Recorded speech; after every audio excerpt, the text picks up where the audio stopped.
Hello everyone, and welcome to another episode of Beyond the Final Whistle with myself, Usanani Magisa. I don't think there are any perfect adjectives to describe the test series we've just had between the Proteas and the Baggy Greens. It had everything: drama, good cricket, and a little bit of soap opera. But we'll touch a bit on that later on in this episode. We'll touch on that and a bit of football, some rugby, and some Formula One.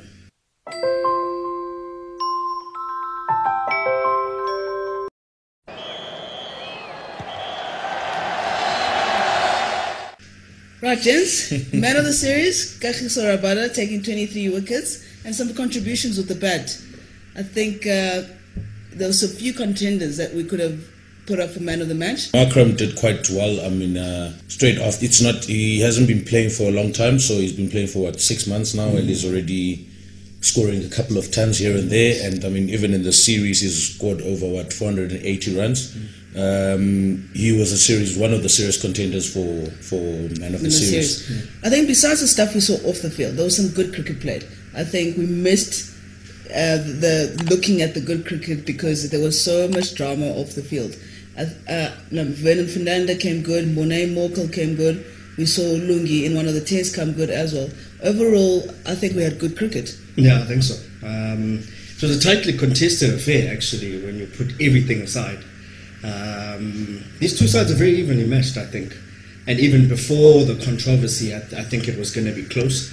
Obviously, it made the final test a bit of a dead rubber, the fact that two of the best Australian players, especially in their top order, were not there. It did make it a bit of a dead rubber. But I think South Africa had done enough in Port Elizabeth and Cape Town to deservedly be in the lead. So I think they deserved a serious win. Yeah?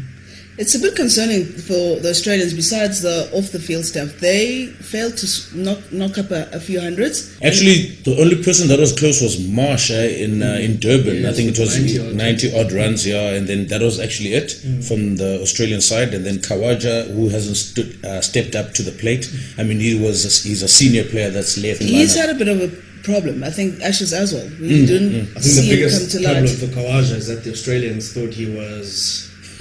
I think they made a comparison to Brian Lara at some stage. Yeah, I think that's always going to put you on a bit of a back foot, especially if you don't live up to the talent. You know, clearly for him to be compared to someone of the caliber of a Brian Lara, the Australians felt that he had the talent. He had at something, the very yeah. least. You can see he can play, so you can play shots. But yeah, I guess that's always going to add on to that as well. I think our bowling has been superb though. I mean, for the guys, for Australian side not to score 100 runs in a whole series, which means our bowling has been up to scratch the whole series. It's yeah. not a 2-match series. Yeah. But I mean, take someone today who wanted to go watch at lunchtime. Vernon had other plans. I think was already booked onto a flight back to Cape Town. Yeah. I think considering that we haven't had Dale Steyn, I think it bodes well for South Africa's kind of, I guess, their bowling resources. You know what I mean? Because Dale Steyn in form and firing is arguably the best in the world. So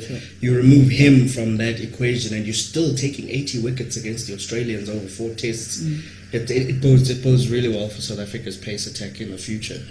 I think I know my personal answer to this, but where do we see Dale Steyn fitting into this team? A fit Dale Steyn. If I've got a very, very strong opinion about Dale Steyn. I honestly think when fit, when firing, there's very few like him. He's got the best strike rate of all time, of anyone who's taken, I think, over 300 wickets. So that puts him, I guess, at the table with some of the best bowlers in the world, especially if you purely look at it from a strike rate perspective. The unfortunate reality is that we don't know how good Dale Steyn is anymore because it's just been that long. I would like to see him not rushed back into the team purely because I think now we've got a really good attack going. Foundation. Exactly, we've got the foundation. There's no need to rush him back into. There's also a bit of a break between now and Yeah. Sri Lanka. Exactly. So I would hope that when he comes back into the team, he's coming back into the team 100% fit, because the reality is also that he's not 25 anymore. Yeah.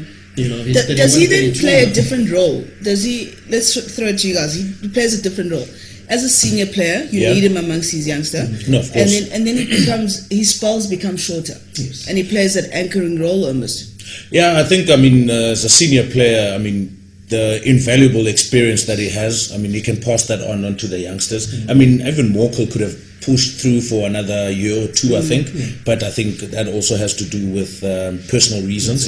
But with Dale Steyn, with being injury prone, doesn't actually help him as much as it helps the side. So, I mean, with a guy like Ulungingiti, who's coming in place of Omokel now, I think he's fitting in quite nicely and is in that whole set, in that whole Protea setup. So we've got the talent, but I mean, I think he still plays a role as a guy who's been there and who's done it. When the chips are down, I mean, he's the guy who's probably there to pick up all these youngsters at the end of the day. And I think it's quite crucial because, you know, it's one thing bowling in South Africa, but when you suddenly have to go to Australia, when you have to go to India, where you have to go to the subcontinent, you have to go to England. That's when you need that the current bowling attack exactly doesn't have a lot of experience outside of South Africa, and therefore you probably will need someone like him to be brought along, even if it's just for the experience initially. But for me, most important thing is that he needs to play when he's 100% fit. Otherwise, it's pointless having him around. For sure. Now, gents, just to wrap it up a bit, both teams, more especially Australia, where do they go from here?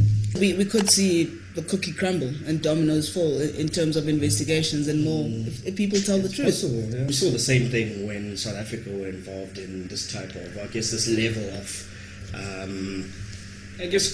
controversy, you know, with the Hansi Cronje situation. We knew initially it was just Hansi, and then suddenly more and more players, as the inquiries went on, there were more players who hadn't come forward yet who were involved. So we may see one or two other players kind of be implicated, because at the end of the day, you can't pull this off as just two people. Yeah, that's for sure. A lot more people. Three people, exactly. There's a lot more people that were involved, but obviously, I guess for this particular tour, maybe it was not the right time for everyone to come forward. I guess the guys that needed to take the responsibility have done so. In my opinion, if this had happened 15 years ago, it wouldn't be a problem for Australia, but quite frankly, they don't have the same levels of depth that they had in the past, you know. Back in the days, you needed 10,000 first-class runs just to make the Australian team, whereas these days, you don't get that caliber of player anymore. I mean, the guy, Sawyer, who came in for Stark, couldn't even pitch it up to 140. Exactly, you know what I mean? And he was opening the bowling, funny enough. It's probably the slowest Australian fast bowler, you know, in many, many years. So I think they are in a bit of a spot of bother, you know.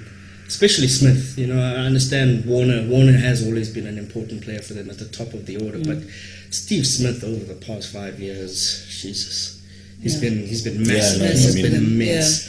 You know, it's averaging over 60, I think. He can win Test series, you know, on his own with a little bit of support from others, but when you don't have him, it's going to be very difficult for Australian cricket going forward. All right, ladies and gentlemen, I know some of you sympathise with the Australian cricket team, but to have a sweet victory like the 3-1 series victory over them, I'm not asking for more. Well done, Proteas.